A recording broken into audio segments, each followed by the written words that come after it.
And we are off and running episode 27 of the Buzz About East Brunswick. Good morning, good afternoon, good evening, because it doesn't matter really what time you're listening to it anytime. Right, exactly. What a podcast. That is what it is. I'm Greg T. This is, of course, Mayor Cohen. How you doing? Welcome to episode 27, man. Excellent. We've got a lot to accomplish today. We really do. The outline is just staggering. So many things. I don't know how we're going to discuss. So we're going to have to move fast. Talk fast. Go through all of it and get it all done. If you guys don't you learn that in like Radioland school? Talk real fast. That is right. It's one thought, one sentence, one thought. I forget exactly, but in radio, you don't want to convolute too many things. You just want to get it done. Get it. Move on. You move on. Exactly. Good.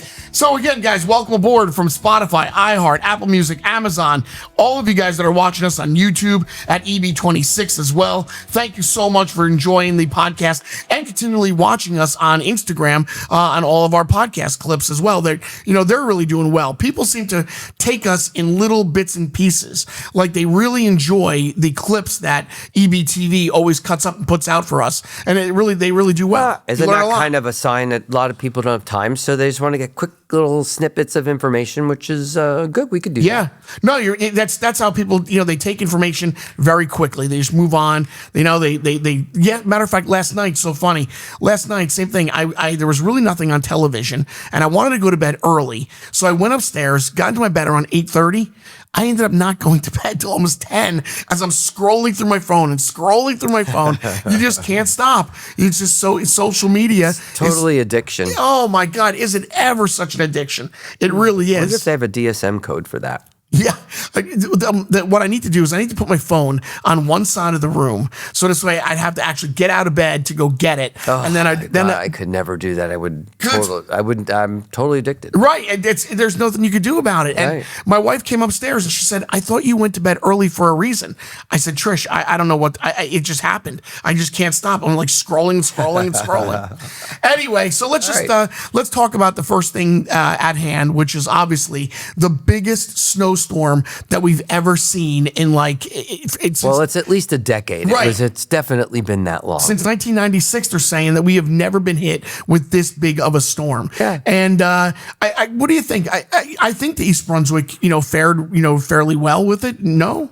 It's a lot of snow. Yeah, it was. So I think that all things being considered, it was not only a lot of snow, but it was over a very long period of time. Yeah. So it's very possible that as you get up to the 4-inch mark when we start actually doing roads, that by the time the snowstorm is done, a good portion of what was already plowed once is now new reaccumulation. Sure. Might not be 2 feet. It may be 1.5 feet. But the point is that they did go out. Yeah. And in some instances, people who were done early had to get it done a second time. That's the nature of such a long storm that dumped that much snow. There was a town, I forget exactly which town. I think it was up in Teaneck, New Jersey, if I'm not correct. The drones? Yeah, you saw that? Yes. Where they actually missed portions of the town. I mean, it was just crazy. And some of the footage I even saw, coming in from, let's say, Staten Island and Brooklyn, where the houses and everything are so close together. Right. You can't even get down some of those streets. Well, we have some of those also, depending upon the amount of snow. But there's some streets in some areas where you literally cannot plow snow because there's no place. Where do you put it? Right. So you have to bring in trucks and actually cart the snow out. Yeah. So we know that. Our folks that have been doing storms for a long time here in town know every road in town. Yeah, right.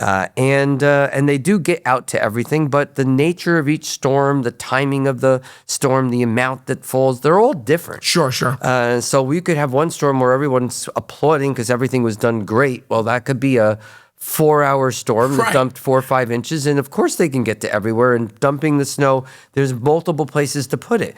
When it's 2 feet of snow over that long of a period of time, where do you put it? Where do you put it? And people will often say, oh, there's so much snow, I can't even get out of my street without being careful. Well, then guess what? Be careful.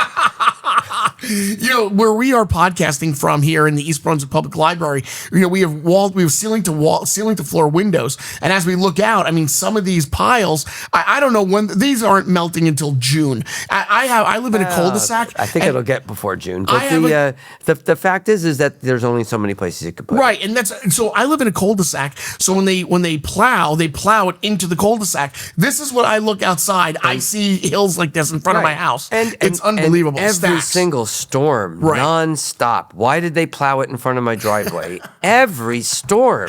It is what because it is. that's what they do. Right, Your exactly. driveway's your responsibility. Yep. Your sidewalk's your responsibility. Your if there's a hydrant, it's your responsibility. Yep. If it's your mailbox, it's your responsibility. That's the responsibility of being a homeowner. You know, I didn't know about the fire hydrants. That's what I did not know. I didn't realize that that is a homeowner's responsibility to dig out the fire hydrant. I thought like, oh, well, if they plow it and it goes on top of it, it is what it is. But it Yeah, I didn't know. always has been. Nothing's changed. Nobody Right. put a new law into effect. Yeah. That's always the responsibility of a homeowner. If you Right. can't do it, then you hire somebody to do it for you. That's right. Get your children or grandchildren to do it. You got to get somebody else. Right. But that's It's the nature of the business. That's the nature of the business. I hear you. Hey, we do have to shout out our ladies, Yes. East Brunswick High School swim team. They won the Central Jersey. I want to make sure I get it right. The Central Jersey Group A Championship tournament. And what a phenomenal job these swimmers have done. Yep. And so hats off to those girls. Congratulations, ladies. It's really been proud sort of you. the watching them, and then of course just coming off the Olympics. Yeah. It's been the highlight for the ladies, right? Yeah. The hockey team. Oh, the gold medal. That's Gold right. medal. A figure skater was Yeah. a woman. They've done phenomenally well. I think the United States had more women get gold medals They than did. the men. They did. I don't know the exact number, but that I heard that same exact stat that the women won more gold medals than the men won at the Olympics. Yeah, and it's great. March, right? Yeah. It's Women's History Month. Oh my God, where are my manners? I didn't even think about that. That's right, Women History Month coming off. Oh my So gosh. some real big achievements. So Well, I you think really, there's- I now insert foot in mouth. Now I feel like a dummy. No, I didn't think about it. I just think it's the time. Well, we should always recognize people who've done well and had, been able to get some great achievements. But it's this month to really recognize them. Hey, you were over at the EBJC at the Purim Festival. Yes. Can you tell me about that? How did that go? So that 'Cause was- right now it's Purim. It is. Yeah. It was really, really nice. They had all of the temples and the shuls in our community came together for one event, which they've been doing now for a couple of years. Mm-hmm. And so tons of kids, tons of costumes, candy, food. Who doesn't like that? Right. No, it's a festive time. Yeah. And it was really nice, and it brought all of the different Jewish communities, whether you're Orthodox or Reformed or conservative, it didn't matter. For Purim's still a fun holiday, and it's generally geared towards the kids. Yeah, no, and it's so I just think it's really nice that that all of there's 3 temples, they all came together. Correct? 4 if you count 4? Torah Link, so Okay. it's 4. And I believe they had actually asked Temple B'nai Tikva out of North Brunswick. I think they also participated as well. So That's it's a great. nice turnout. And we also had a really nice turnout at the 17th annual Buddy Ball Fast Break event, and that was nice. And I think you said it right. I think that it's on the top of the list of some of the great things that East Brunswick does here. Oh, is how for they sure. handle I mean, that. they've been doing it before people even used the word special needs or neurodivergent. Those words weren't even nobody knew what they meant. We've been contributing back to these kids and really making them feel great that they're part of the community and everyone's out to see them. It's such a feeling that they're getting some attention that they desperately need, and it brings the whole community together. It's really one of those things that as a town we should be proud of. I was really surprised at this turnout. I thought that there was a lot of people that came out to cheer on the kids and to really be supportive out there. It's that, just- and then you it seems walked like it's in growing. and they had the pictures as you came Yeah, in of how all many, the right? previous Tons of- years. wow. So it drove home how long we've been doing it. That hit And while me there's as a well. lot of other towns that now do things like that, Yeah. we were doing it long before that. So, No, it's so done. we should be proud of that. And I do think it's one of the top 10 things, if you had to list what we do in the township, that we should be proud of. And it should be on the, definitely in that top 10. No, without a doubt. But I noticed the same thing when we walked in. All those pictures, Right. it kind of hit me. Wow, how And many if you years look this at has been people going on for? that are in the audience, their kids may have long gone, whether they were pals or whether they were participants. they're no longer part of the program, but they still come to watch the others. So that's really heartwarming to see that. Yeah, no, you're right. Every single thing, I like the way the people that are running Fast Break, how they've continued it. You can feel the love that they have for what they're doing and the time that they're putting into it. It was a terrific turnout. It was a nice day. It really was. And then one of the last things that we have going on here in the month of March, March 15th, is the Daisy Breakfast. Right. We touched a little bit upon it last episode, but do you want to touch a little bit more about it? I think between the Daisy Breakfast and some of the other fundraising programs like the Tricky Tray that they've been doing for all the special needs, neurodivergent community that we have here, that they've gotten now to a point where they are self-sustaining. How great is that? Which is a massive achievement that we're not relying on tax dollars to fund it, but they're actually able to fund a lot of their programs themselves.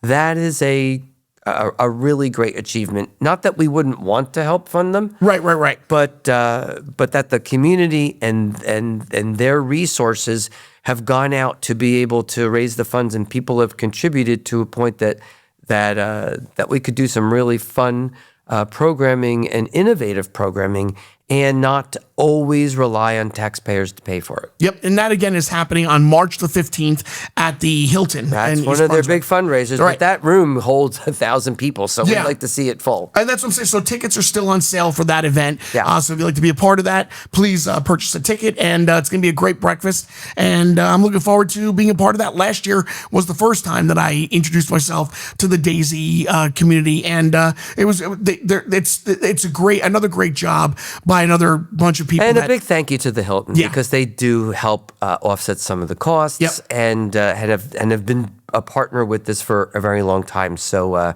they don't have to do that, and they do. That's great. All right, guys, we're going to take our first quick break here at the Buzz About East Brunswick. We'll take another look in and around East Brunswick, and we'll be right back right after this.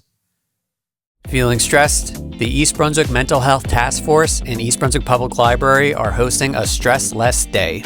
Enjoy an afternoon of fun and stress-free activities for all ages and connect with mental health resources. East Brunswick Stressless Day, Saturday, April 11th, 1 to 4 p.m. at the East Brunswick Municipal Courtyard and Pond.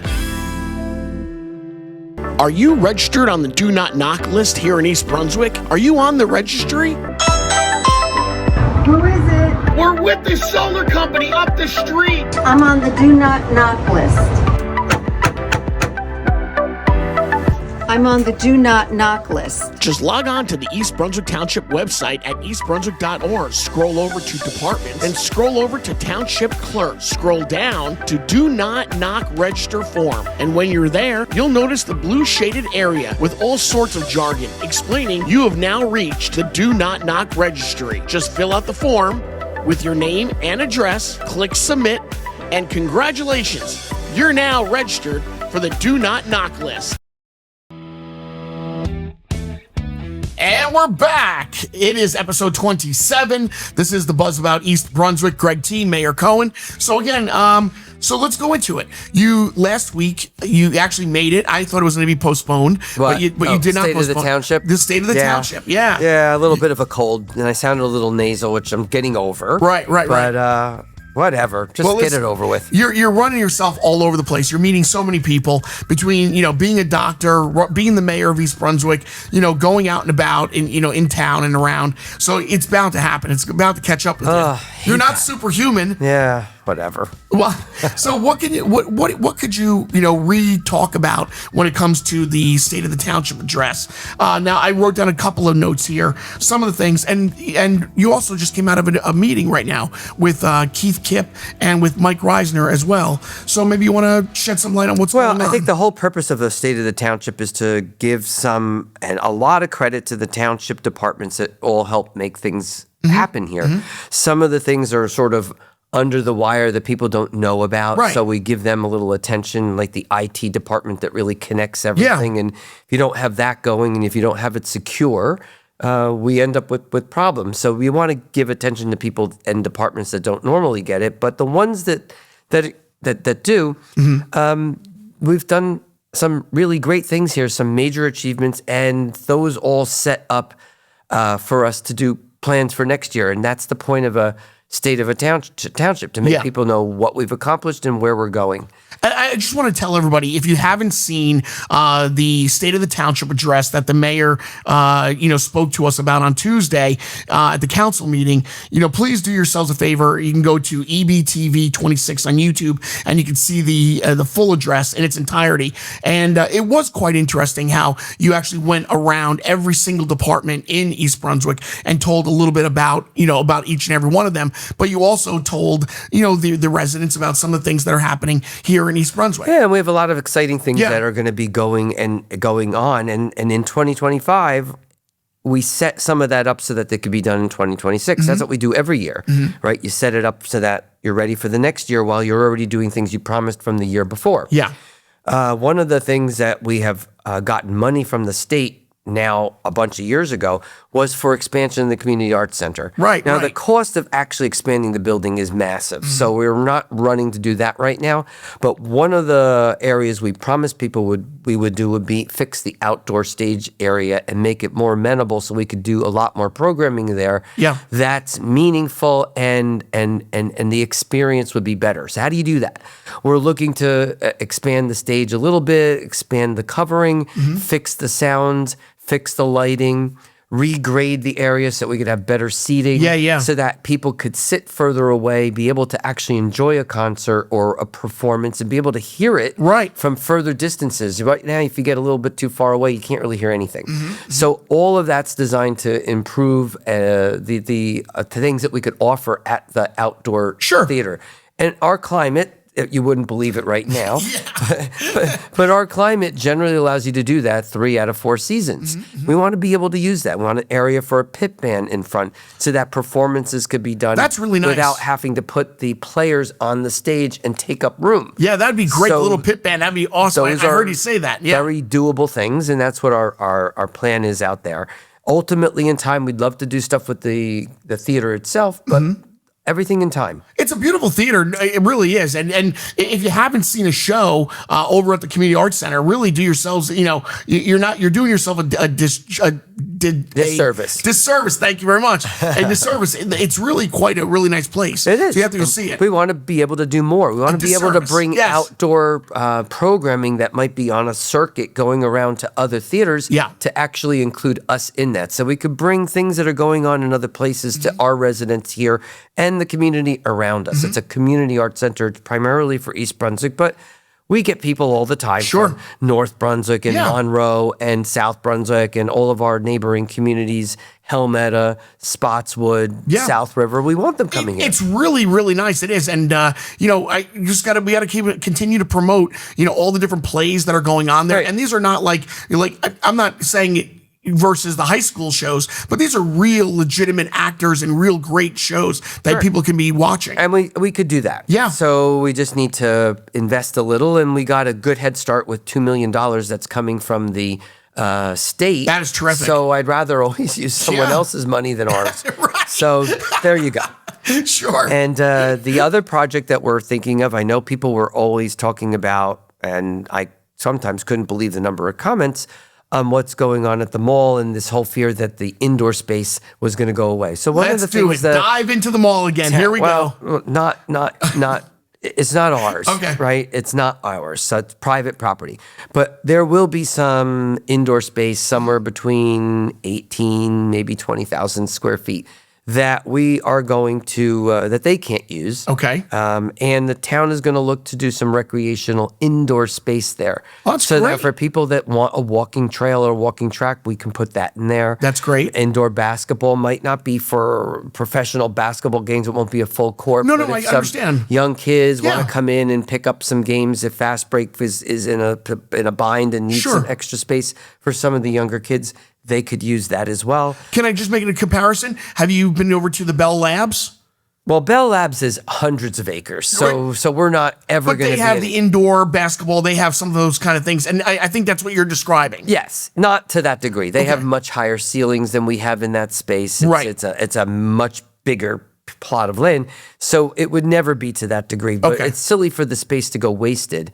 Outdoor sports that can't really work in the brutally hot heat or the cold like The this, blizzard, right? yeah. Like you could have opportunities for them to do some field sports or some batting cages for both baseball and cricket. Sure. Those are both batting sports. That's right. That we could provide for our kids in our community as an indoor space. So those are areas that we're looking to develop. And then the other thing that I talked about during the State of the Township was I know a lot of people know that the township got a grant from the state a couple years ago for a pool. You had mentioned this. And we had various different options on where we thought that pool should be. Right. And anybody that studies pools has watched what's going on in the communities around us. Find that pools are money losers. Okay. Many of them are being shut down. Okay. The cost of maintaining them. Right. Lifeguards with insurance, corrosion to the walls. Right. And the There's got to be upkeep on it. All of that is so extremely expensive that many are closing. Okay. So what we would like to do with that money is work with our schools and put a pool at the high school property. There's property that's there that there's never been any part of any vision for a new high school if they ever go in that direction. No, that's true. That's true. I don't know what their exact plans are. It's the conversations we need to have. Right. But there is no student in this school district that should ever leave not knowing how to swim. Like, hard stop on that. Yeah. There is just no reason to have in today's day and age, absolutely. In today's day and age, the drownings that took place over the last couple of years, or most of them preventable had somebody known how to swim. Gotcha. So that's a skill. It should be up at the high school. Every kid should go through and have training. Yeah. And when the schools aren't using it, then it should be open to the public so that we could make maximal use out of a product that we know from other communities loses money. I gotcha. So that's where it belongs. Okay. And we will work diligently with the schools at figuring out how to finance that. Some of it can come out of pilot money. Some of it can come from deals that with the developers who all want to work in the township. Maybe they, in the process, can give something towards a service that all of us in the town would utilize, but that's where it belongs. Could you just for myself, explain? I've heard you say it a couple of times. Pilot money. What does that actually mean? So when pilot developers come into a township and want to do certain projects that really are so expensive that it would be a money loser for them to start, but it's in the best interest of the town for those projects to occur. Right. Buildings that have fallen into disrepair, areas that are blighted. Those are much more expensive to renovate and to turn into something nice than just finding a plot of land and building an ugly apartment. Okay. Right? We don't want that. No. I understand. I'm following What you. we want are areas that are already fallen into disrepair to be invested in. Right. That's much more expensive. Okay. So for a developer to pick up property, do all that redevelopment work, hire employees, purchase all of the supplies at today's prices, it often is a non-starter. They'll never do it. They can never make money. And then anybody investing in a product deserves to make money. I mean, developers are there to make money. You want to make it attractive for the investor we as want well. something in return from them that benefits the township. So if you could turn around property that's in disrepair and it costs significant amount of money to do it, more than it would be, than they could ever possibly make on it. The only way that you can make those numbers work is to offer them long-term tax incentives, tax breaks, and property taxes, which is what's known as a pilot. I see. Payment in lieu of taxes. Okay. And they're structured differently. Some are shorter term, some are longer term. Some graduate up to full taxes over time, some don't. They're all different. Okay. But there's no developer on earth, and I go to many, many developer community discussions. Right. They have committees and groups of their own. None of them are coming into any town to do projects like this unless the towns are willing to offer that. Yeah, It's just I've a actually heard you non-starter. mention that at one of your town hall events that I was at. That I remember somebody from the audience had asked you a question about, developers getting kickbacks and whatnot. And It's not a kickback. Well, no, I'm sorry, but that's I understand, and I remember you referring back to that as well. No, it's just they're not coming. Right. The cost is too high for them to do what we're asking them to do. So they weren't. It'll stay vacant and blighted and untouched. Got it. I'm not taking taxpayer dollars to do it. That's taking private. That's taking money that came from our taxpayers, and I'm going to take it and put that money at risk. That's what developers do. They take the risk. They are then entitled to the reward. Right, gotcha. Look, I understand. Now I understand. I've heard you mention the word pilot money before. I just never understood it, but I get what you're saying, and it does make sense the way you're even explaining it. That what developer is just going to come there? And I've heard that there's some towns that don't want to do them at all, and they're entitled to do that. Many of those towns, though, are talking to developers that are really going to come in and they want to take vacant land and just build something. Right. In that instance, I agree with them. I don't think they're entitled to anything. Okay. Most of the projects that we're talking about where we've given pilot money, have been renos, redeveloping areas. And to redevelop something versus to just put an apartment on a piece of land is a totally different cost structure to doing that. Okay. And the only way somebody's going to come in and do that when they add up all the costs of doing it is with some sort of break that makes the numbers work. So that would help us get that pool using the pilot money. And you would use some of that pilot money towards, the town has the options of what to do with it. I think the wise and prudent thing to do would be to do something that comes back to the township. Yeah. That could be using pilot money to do that. That can just be saying to the developer that you don't get a deal unless you build that for us. Right. I mean, there's all different ways that you can put together a deal. But that would be my thought on where it belongs and thoughts on how it would be financed. I haven't decided anything in yet because we've got to talk to all these many folks. There's a lot of steps that goes to that. But the $500,000 that we got from the state should be invested in doing it at that site for that purpose. It sounds crystal clear to me, and I think it'd be great. I think that the residents would be very happy to see East Brunswick get a pool for the school, for the swim team, who's doing very well as it is. And we also talk about things such as Crystal Springs, and people complain a lot of times that it's not open late enough for the residents. And the reason it's not open late enough is because you need over 20 people to staff it. Right. So it's a very intensive project.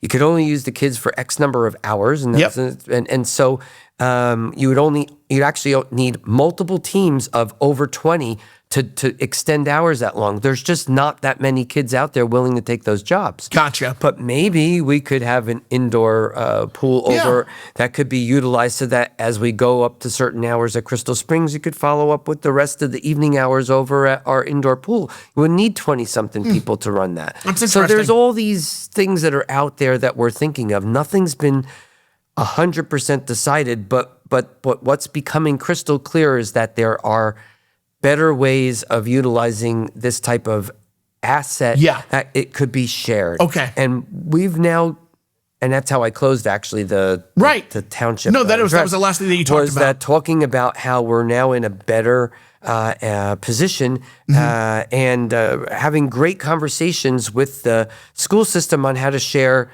the assets that both the school has and the town has in a way that benefits the residents. It doesn't matter to a resident who sits and claims title to a pool that's on the school property. They just want to use it. They want to have it available. Right. No, it's great. Okay, so one other thing I wanted to talk about is this coming Thursday, you are doing something with EBTV and also our Sustainability Task Force. Do you want to talk a little bit about how East Brunswick is going green? Well, we've been going green. The task force is something that is a subcommittee of our Environmental Commission, so they've always been tasks that looking at sustainability options. Each year, the group tends to focus on a project. Yeah. One time it was getting rid of plastic bottles. Hence we've got reusables. Yes. So there's all different projects that they pick, but they've been instrumental in helping us with a lot of the projects that we do, whether it is the balloon ordinance, which is the one. I was going to tease you about this. And I just heard, so we now have a balloon ordinance where you can't let a balloon off into the sky. It's dangerous to the environment. And I know, and I think a lot of people already know that. So now we're just saying that. I never knew this. I swear I was taken aback when I heard this. When I heard it, I almost went back. I said, there's no balloon ordinance. Yeah, we have But there really is. And we've done done a lot of things in town, and frankly, before the state even required it. Wow. So we've been putting electric charging stations in all of our projects that the planning board approves before the state now mandates how many should be there. We already had that. We did that. You did some nice charging stations there. And we did plan that long before the state actually had requirements. That's great. We also... Solar panels on the ice rink as well? Well, yes, but the other thing is we've also asked a lot of developers who came in and wanted to do projects to make solar-ready roofs. We couldn't make them do solar. It is very expensive. Okay. But we made the roofs available so that the requirements is that if somebody goes down the line, wants to change to solar, you don't need to do a whole new roof. Right. So that's in the design of the roofs. So those are things that we've already done. Now it's actually state law. That's great. Okay. So a lot of the bike paths that we've been doing in town, we've been doing that for 10 years now. I think it's great. I love the bike paths. I love bike paths. Like new areas of the town that we repave, we include more of a system of trails for bike paths. That's great. People could do. So that was done.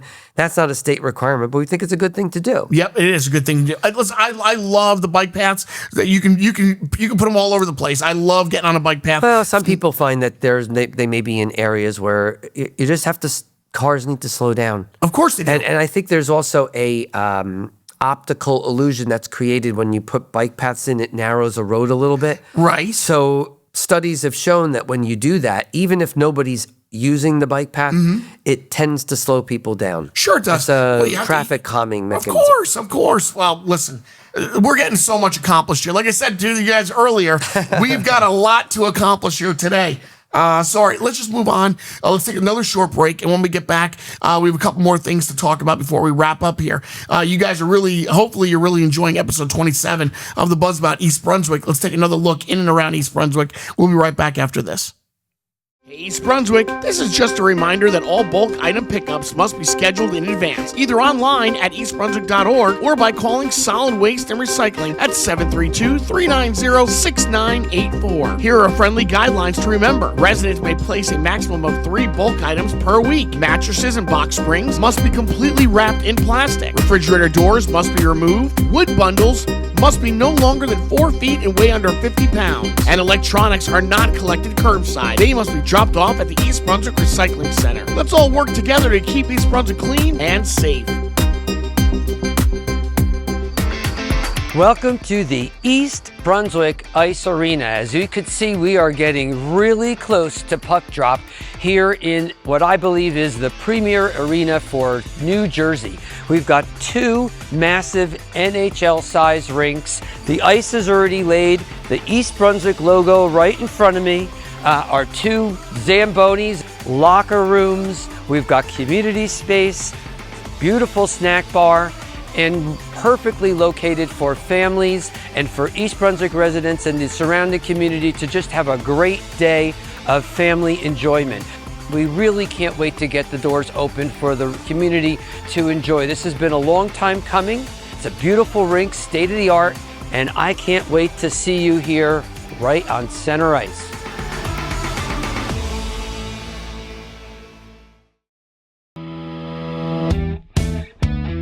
All right, guys, getting ready to wrap things up, and this has been a really great, exciting episode 27 of the Buzz About East Brunswick. This coming Saturday into Sunday, we turn the clocks forward. Spring ahead, fall back. That's right. Yeah, no, So that's good. So we get some more sunlight. Right. It'd be really nice. That's what I'm looking forward to, having longer days with more sunshine. What's so frustrating is when we have to turn them back again. I did some research on it. It's only Arizona and Hawaii are the only 2 states that don't participate. Right. I don't understand why they get to not be a part of it and why we have to continue to go back and forth. I always felt like it's something that we were going to stop doing it. I don't know why we're still doing it here in this country. No, I actually like the extra, like most of us, I like the extra sunlight. Right, extra sunlight, exactly.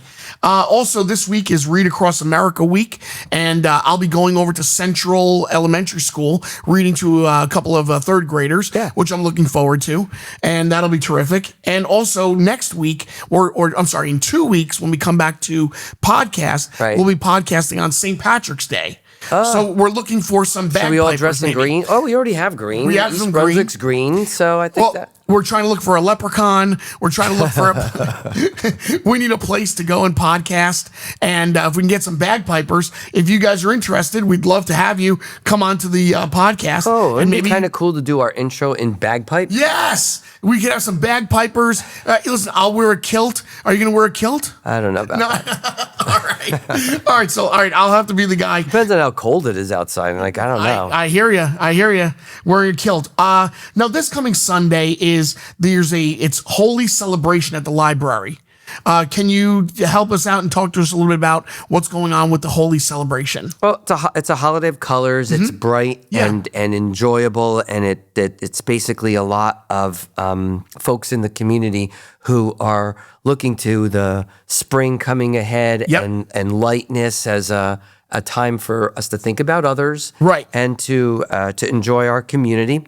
And but it's a holiday that celebrates color. So often you end up seeing people do color runs and do a lot of and bright very colors. bright colors. Yeah, very bright. Yeah. Right. So it's a happy holiday. I like that. So I was told, because I said to Chris Barnes, who works here at the public library, I'm like, where are you throwing all of these colors? He said, no, we're doing it outside. But they're going to have a big festival here on Sunday at the library, which is great. So if you can come on by, participate, it's going to be very fun, and it'll be very festive. And then also on Sunday, now this is happening, I believe, is it at Trinity Church? The Symphony of Strings on Sunday is also something that you can. It's a string concert that they're doing. That's what it is. String concert. At Trinity, which actually, if anybody's been in the church, it's really beautiful, and the sound, just from the way it's designed, right, it's just magnificent. That's great. Yeah. All right, now listen, also, I took the liberty, I think you're going to like this.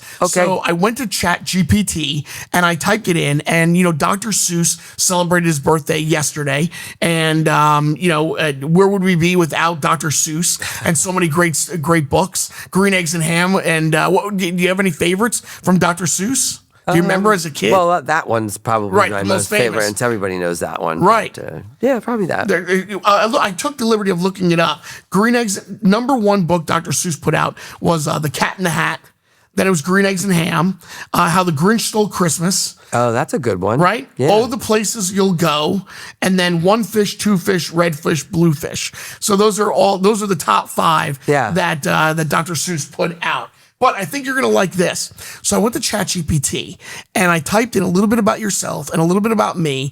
And I said a little bit about our podcast. Right. And I said, can ChatGPT write us a short story in the Dr. Seuss kind of a form? And I think you're going to like when it printed out. That's kind of cool. So if you I think you're going to like this. Yeah. So it's called, and the ChatGPT actually titled it, The Buzz That Was.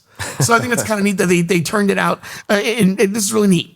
In a town that was bustling, but not too much fussing, in a lovely East Brunswick, quite known for discussing, lived Greg T, cheerful and quick with a grin, and Mayor Cohen, who made sure that things ran with a spin. Now, Greg T chatted from morning till noon about parks and parades and the harvest time moon, while Mayor Cohen, with glasses so neat, kept roads smooth and tidy on every last street. I think it's really That's cute. Yeah, it really was. One day, Greg T said, let's try something new, a podcast for me and for you. We'll call it The Buzz. We'll make it all about East Brunswick news and folks to talk about. So they set up a mic with a wobble bob stand with wires that zigzagged all over the land.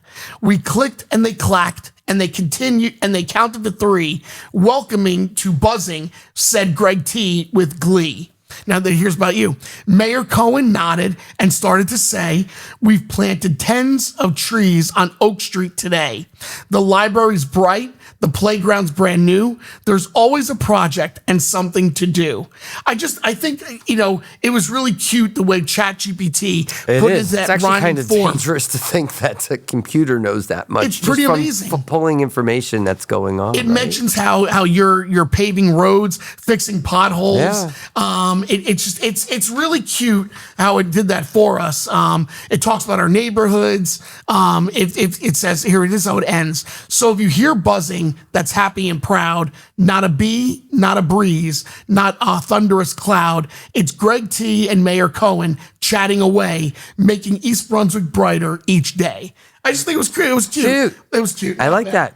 So there you go. I think we'll end there on a happy, light note. Do we get a book now? We should get a book. We're in the library. Might as well get a couple of Dr. Seuss books. There you go. Anyway, I think this was a great, episode 27. I learned a lot today, and I think the residents are also getting another vision of what's going on in and around East Brunswick. Well, and we're really getting closer to spring. I never thought I would say that because I used to say all the time that I love change of seasons. Right. As soon as you get tired of one, you turn to the next one, but over this season. Yeah, I agree. We've been hit hard. This winter was really, really tough. So anyway, ladies and gentlemen, on that note, let's take a wrap on it. Episode 27 in the books. And again, please continue to watch us on YouTube at EB26 or on Spotify, iHeart, Apple Music, and Amazon. I'm Greg T. That's Mayor Cohen. Let's get out of here. It's a wrap. Nice job. We'll see you next time.